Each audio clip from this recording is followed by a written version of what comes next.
Kanan po.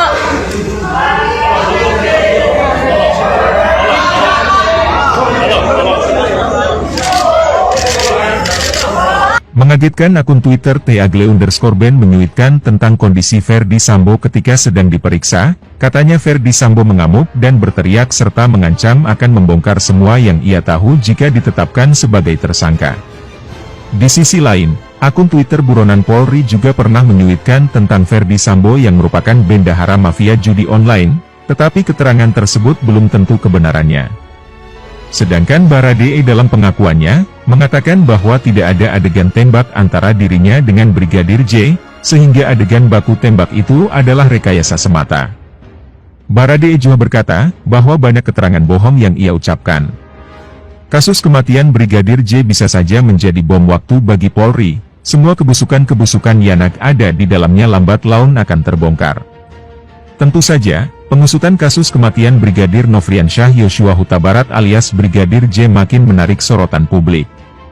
Banyak spekulasi bahkan asumsi liar yang berkembang di tengah masyarakat tentang siapa dan apa sebenarnya motif pembunuhan tersebut.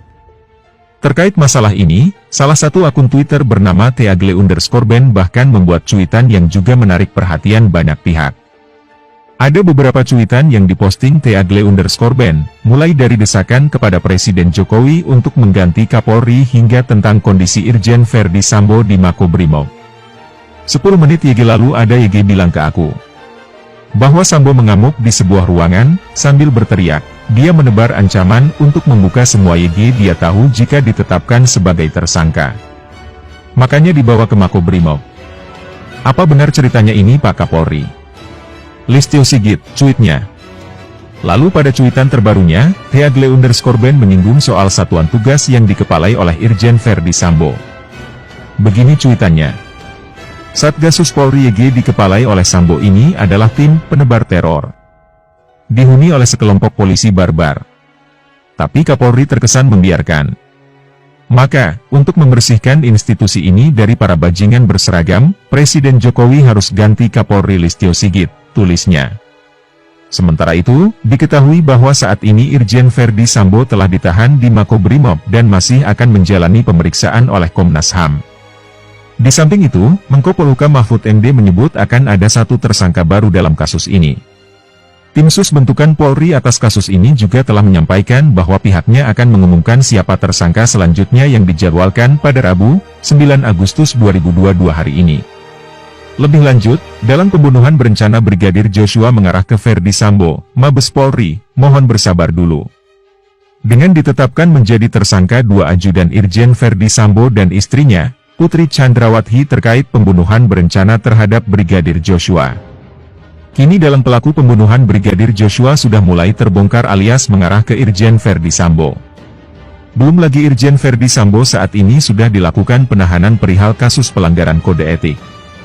Perihal perkembangan kasus tersebut, Kabag Penum Polri, Kombes Nurul Azizah mengatakan agar semua pihak bersabar atas perkembangan penyidikan penyebab kematian Brigadir Joshua, termasuk dalam pelaku pembunuhan Brigadir Joshua.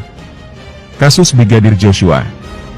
Mari kita terus bersabar dan Polri berkomitmen menangani kasus tersebut secara profesional, akuntabel, dan transparan, kata Kombes Nurul di Mabes Polri, Jakarta Selatan, Senin, 8 Agustus 2022.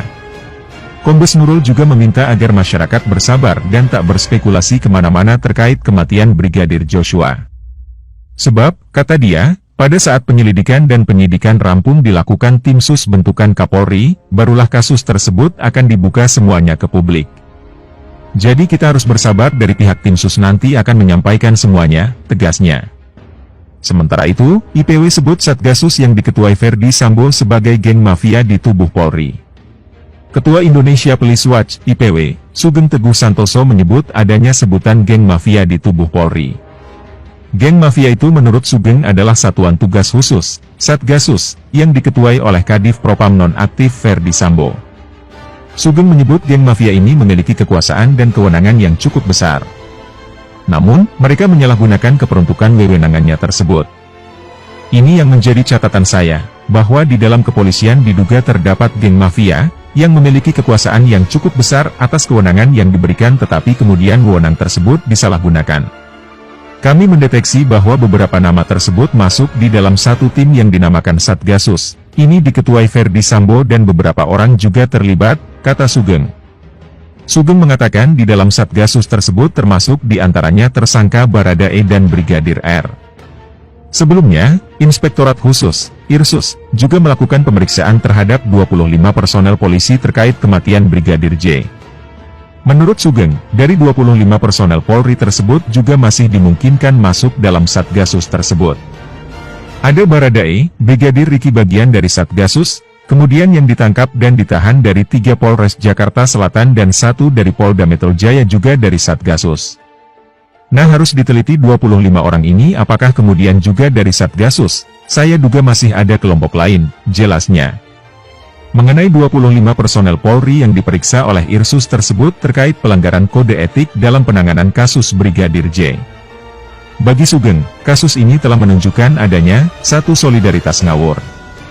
Jadi tindakan pelanggaran kode etik ini terstruktur, masif dan sistematis, katanya. Sugeng lantas menjelaskan lebih lanjut, letak sistematisnya terletak pada penghilangan sepaket barang bukti. Sementara itu, disebut terstruktur karena melibatkan Jenderal Bintang 2, sampai pada Tamtama. Adapun disebut bahwa kasus Brigadir J ini masif karena melibatkan berbagai kesatuan. Jadi saya melihat sepertinya ada geng ini, dalam tanda kutip geng kejahatan di institusi kepolisian, tegas Teguh. Diwartakan Tribun News sebelumnya, Sugeng meminta Polri agar mempidanakan Ferdy Sambo terkait ketidakprofesional dalam olah TKP kasus tewasnya Brigadir J. Sugeng pun menganggap, jika Ferdy Sambo terbukti melakukan ketidakprofesionalan maka menurutnya tidak cukup dihukum dengan proses etik tetapi perlu adanya proses pidana. Penempatan Ferdy Sambo di Makobrimob adalah untuk melancarkan proses pemeriksaan Irsus, Inspektorat Khusus, maupun Tim Sus. Pemeriksaan saat ini diketahui adalah terkait dengan pelanggaran kode etik berat yaitu merusak TKP dan menghilangkan bukti, pistol, proyektil, dan lain-lain. Dalam pelanggaran kode etik tersebut juga termasuk perbuatan pidana yaitu melanggar pasal 221 KUHP atau pasal 233 KUHP dengan ancaman penjara 4 tahun, katanya. Selain itu, jika Ferdy Sambo juga terbukti untuk menyuruh orang lain untuk mengambil CCTV terkait kasus ini maka dapat dipidanakan dengan pasal berlapis. Bahwa bila terdapat juga perbuatan menyuruh mengambil CCTV yang bukan miliknya maka dapat juga dikenakan pasal 365 KUHP atau pasal 56. Ancamannya 6 tahun penjara, jelasnya. Lebih lanjut, Ferdy Sambo